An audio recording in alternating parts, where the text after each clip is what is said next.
মই লিংকটো চালোঁ লিংকটোত ছোৱালীজনীয়ে ৰাভা গীত গাইছে ঠিকে গাইছে ৰাভা কমিউনিটি আমাৰ জনগোষ্ঠীৰ এটি ৰাভা ভাষাত গীত গাইছে সেই ৰাভা ভাষাৰ গীতটোৰ ওপৰত তেওঁ বিষ্ণুৰাভা সংগীতৰ বিষ্ণুৰাভা গীত পৰজনমৰ শুভ লগনৰ সেইটো ৰাভা কমিউনিটিৰ গীত বুলি কৈ দিয়াত মই আচৰিত পাইছোঁ এইটো আৰু দেৱজিৎ সাহা মোৰ ঘৰতো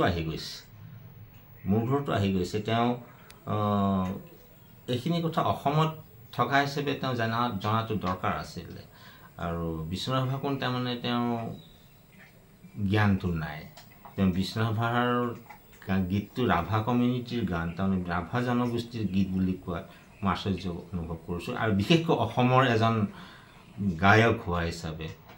মোৰ বোধে তেওঁ শুধৰাই তাৰ এটা ষ্টেটমেণ্ট দিব আৰু বিষ্ণুৰাভাৰ বিষয়ে তেওঁ জনাটো দৰকাৰ কাৰণ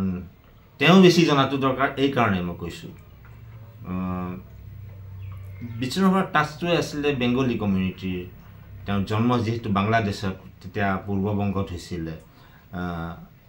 পূৰ্ববংগৰ যিটো সিলেট কমিউনিটি বা আমাৰ কাছাৰত থকা যিটো শিলচৰ সিলেট কমিউনিটি সিহঁতৰ লগত বিষ্ণুৰাভাৰ এটা ওতঃপ্ৰোত সম্পৰ্ক এটা আছিল বা তেওঁ জ্ঞান আছিলে আৰু তেওঁলোকে বিষ্ণুৰাভাক জানিছিলে এটা তেওঁ যদি নাজানে দেৱজিৎ সাহা তাতকৈ একো অসমেই নহয় উত্তৰ পূৰ্বাঞ্চলৰ পৰা প্ৰতিনিধিত্ব কৰি তেওঁ সাৰেগামাপাত এজন শ্ৰেষ্ঠ গায়ক হিচাপে তেওঁ পৰিগণিত হৈছিল নিৰ্বাচিত হৈছিল তেওঁৰ যদি এইখিনি জ্ঞান নাথাকে তেনেহ'লে এইটো লজ্জাজনক আৰু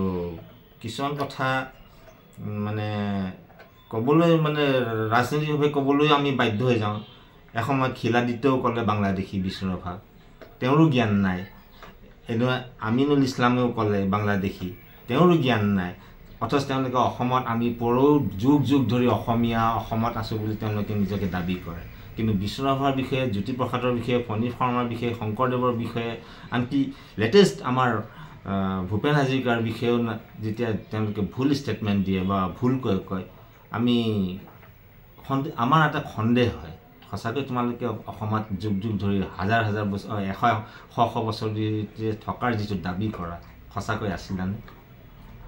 মোৰ এইটো সন্দেহ হয় কাৰণ অসমত থাকিলে তেওঁ যিয়েই কমিউনিটিৰ নহওক অসমৰ পৰা যেতিয়া এজন ব্যক্তি ওলাই যায় আমি সন্তোষ মোহন দেৱৰ বিষয়ে জানো আমি সন্তোষ মোহন দেৱৰ বিষয়ে জানো আমি শুক্লবৈদ্যৰ বিষয়ে জানো আৰু তেওঁলোকে কাছাৰ থাকি অসমৰ বিষয়ে নাজানে অসমৰ আৰু কছাৰী ৰাজ্য এজন কছাৰী ব্যক্তিৰ বিষয়ে যদি তেওঁলোকে নাজানে বুলি কয় তেতিয়াহ'লে বৰ লজ্জাজনক কথা আৰু দেৱজিৎ সাহা হাৰ্ডলি তেওঁ মোৰ বোধেৰে 50 বছৰ হৈছে নেকি converted from Manipuri or Kachari বা Dimasa to Saha community his face cuttings চেজ লাইক চ' যদি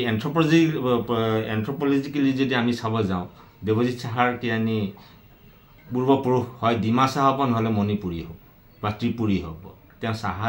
কমিউনিটিৰ লগত কনভাৰ্ট আছে গতিকে তেওঁ এইটো এটা নেগলেক্ট খুৰত যেতিয়া মানে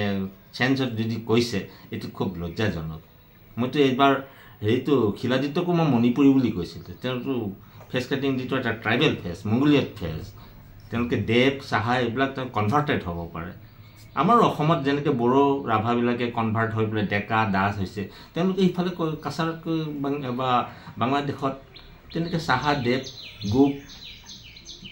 তেওঁলোককতো আৰু চেটাৰ্জী বেনাৰ্জী নিদিয়ে চট্টোপাধ্যায় নিদিয়ে তেওঁলোকক টাইটেল দিলে সাহা দেৱ গোপ এইবিলাকেই দিব পাল গতিকে সেইবিলাক কনভাৰ্ট হৈ পেলাই হেৰি হৈছে গতিকে তেওঁলোকে এইটো এটা ভুল মানে হেৰিটো দিয়াটো মই ভাল পোৱা নাই যি কি নহওক মই তেওঁক অনুৰোধ কৰিছোঁ এইটো কমপ্লিটলি ৰং এইটো ৰাভা কমিউনিটিৰ গান নহয় যিটো ছোৱালীজনীয়ে গাইছে এইটো ৰাভা কমিউনিটিৰ গান ৰাভা চং হয় আজি মই বাতৰি কাকতত পঢ়িব পালোঁ যে বিষ্ণুৰাভাৰ গীত লৈ পেলাই এটা কমেণ্ট দিছে যিটো ৰাভা জনগোষ্ঠীৰ গীত বিষ্ণুৰাভাক ৰাভাই কোৱাৰ কথা এটা ক'ব খুজিছোঁ শিল্পী নিজে নহয় শিল্পীক ৰাইজে গঢ় দিয়ে, ৰাইজে স্বীকৃতি দিয়ে শিল্পীক, তেতিয়াহে শিল্পী হয়। গান গোৱা মানুহজনে শিল্পী হ'ব নোৱাৰে, নাটক কৰা ভাও দিয়া মানুহজনে শিল্পী হ'ব নোৱাৰে, নৃত্য কৰা মানুহজনে শিল্পী হ'ব নোৱাৰে, ছবি অঁকা মানুহজনে শিল্পী হ'ব নোৱাৰে। শিল্পী হ'বলৈ এখন সমাজে তেওঁক স্বীকৃতি দিব লাগিব। আজি বিষ্ণুপ্ৰসাদ ৰাভা, নটসূৰ্য ফণী শৰ্মা, জ্যোতিপ্ৰসাদ আগৰৱালা,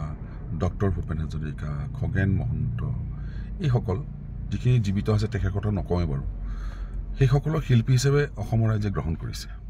আৰু সেইকাৰণে তেওঁলোক শিল্পী। আৰু শিল্পী হ'বলৈ বহুত গুণৰ অধিকাৰী হ'ব লাগিব, ঝঞ্ঝাজয়ী হ'ব লাগিব, বুলি বিষ্ণুপ্ৰসাদ ৰাভাই কৈ গৈছে।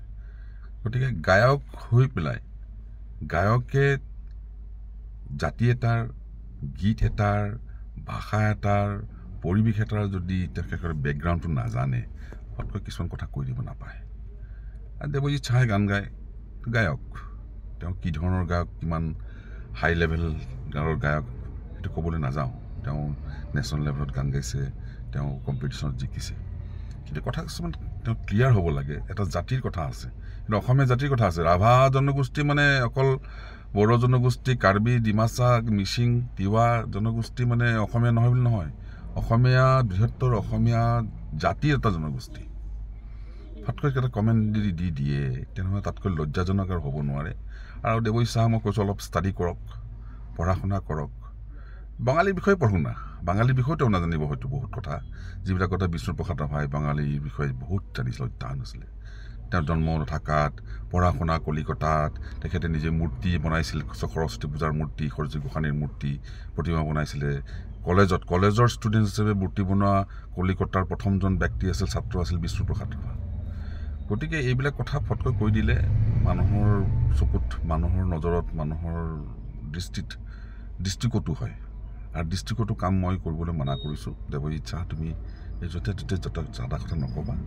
কথাবিলাক জানিব লাগে। আৰু সমাজত যদি এজন ভাল মানুহ হ'ব খুজিছা, এজন তোমাক মানুহে স্বীকৃতি দিবলৈ